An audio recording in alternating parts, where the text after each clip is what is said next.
这是一个看脸的时代不假，好看面容的优秀线以上，让观众感到舒服且自然的演绎才是看家本领。小到红了眼圈，再到一行热泪，接着是泪流满面，这些都是最直白的视觉效果，也是最简单的层次感。但是当情感积累到一定的爆发点后，演员的演绎就有了不同的选择，有的是悲痛欲绝时的歇斯底里，有的是眼泪纵横却在狂笑不止，有的是生无可恋的破碎绝望。作为普通观众，当你能感受到这些不同表达中不同的情绪，在我认为就是哭出了层次感，你赞同吗？最好的例子就是肖战老师魏无羡的2场哭戏，这2场戏论内容并不复杂，不为僵尸，不因师姐，无关蓝湛，最主要的因素就是自己情绪的表现，说白了就是为自己悲伤，为自己不值，为自己难过。师姐的陨身让魏无羡彻底的发了狂，魏无羡徒手捏断了那个刺杀师姐的修士的脖颈，陈情奏起，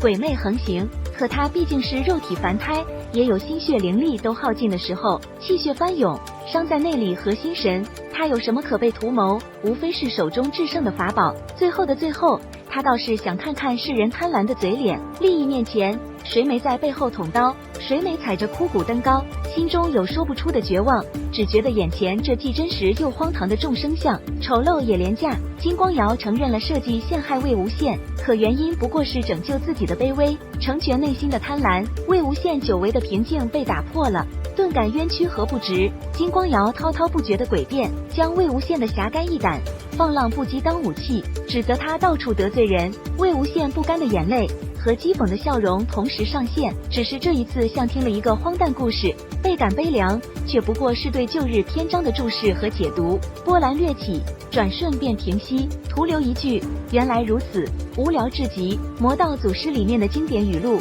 带给我刻骨铭心的回忆。望线一曲远，曲终人不散。